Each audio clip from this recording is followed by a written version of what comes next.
Well, one day we kept smelling something in the back of the store, and All right, guys, so I gotta talk about an absolutely unbelievable story, okay?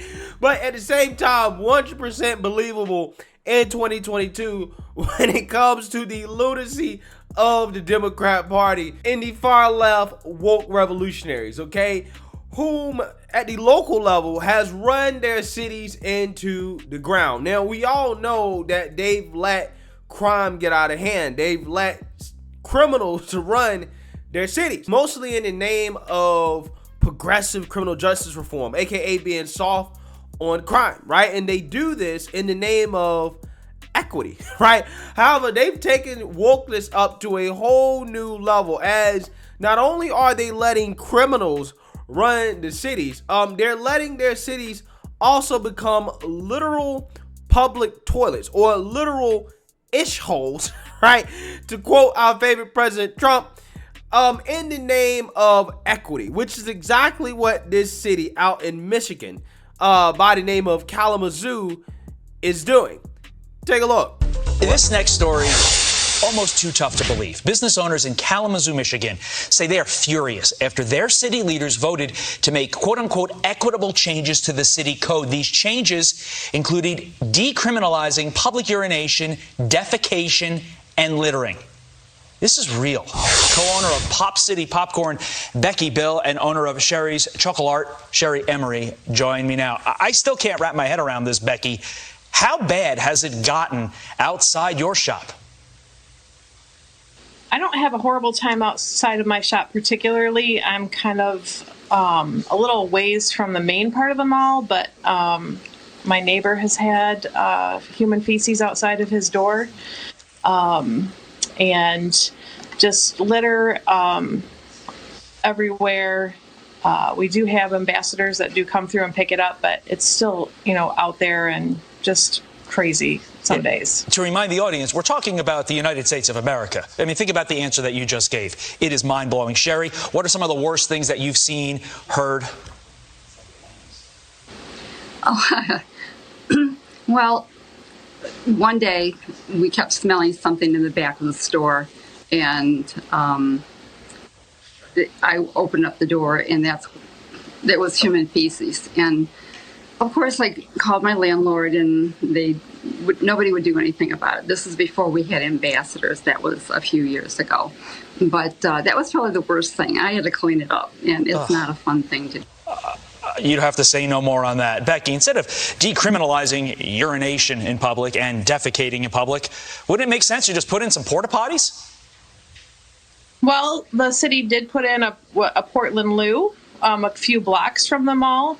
So I believe that was over $100,000 purchase to put that loo in. It's fully plumbed. It's, a sink, a toilet. But I understand sometimes it's locked, so I don't know how effective it is if no one can actually use it. There's no direction either, yeah. Oh, well, that's insanity. Yeah, it is insane, right? Absolutely insane. But typical of what you get when it comes to woke progressive policies, okay? Because they're allowing people to literally right, all over the city, everywhere, and not going to arrest them for it, not going to charge them with any crimes, basically decriminalizing it, okay? And then you spend hundreds of thousands of dollars on public bathrooms just to lock the bathrooms, right? Just to lock the bathrooms.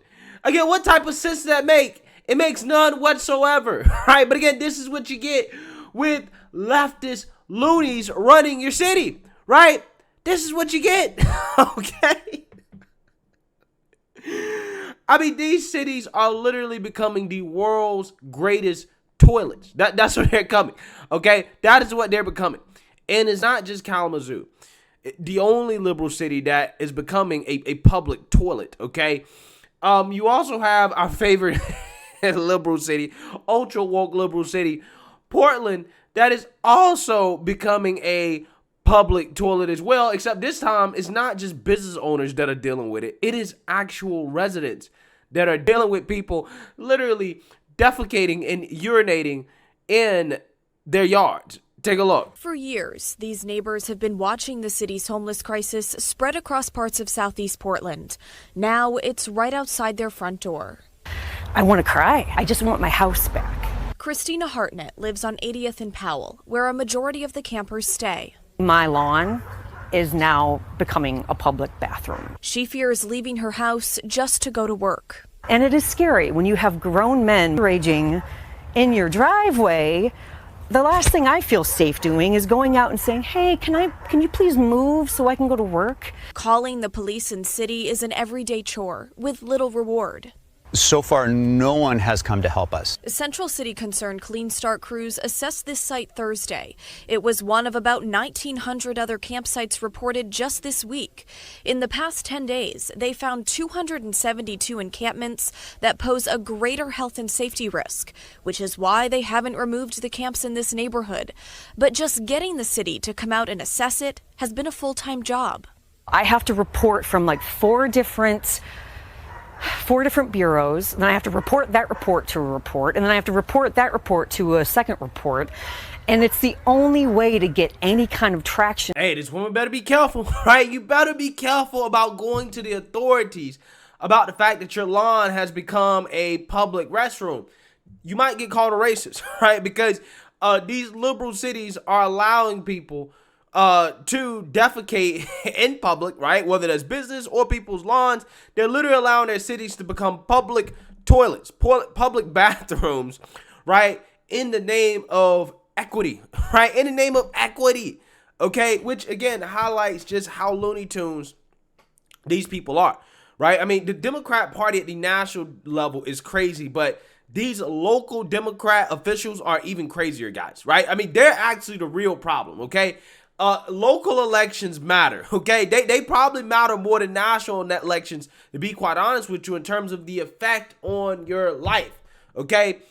And it is unbelievable that you have people in these cities that are voting for this type of stuff. These people are crazy. They're absolutely insane, right? And again, you see this stuff time and time and time again. These people are soft on crime. They're letting criminals run the city, okay? They're letting homeless people run the city, overtake the city, okay? They simply do not care because for whatever reason, their lives matter more than law-abiding citizens. And if you speak up and you say something about it, then, you know, you're some type of bigot, okay? Again, that's how it always goes. That's how it always goes. But, hey, I mean, this is what you vote for when you vote for Democrats. I don't think you will ever see anything like this in a city that is run by a strong conservative. There's no way, no how.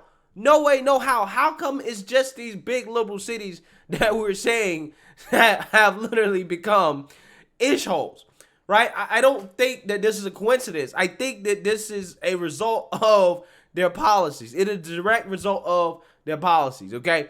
So, hey, it is what it is, man. Liberal cities in the U.S.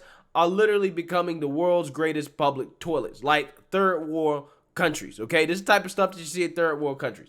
But, hey, let me know what you guys think. Make sure you like, comment, and subscribe. Most importantly, share a Black conservative perspective. Peace.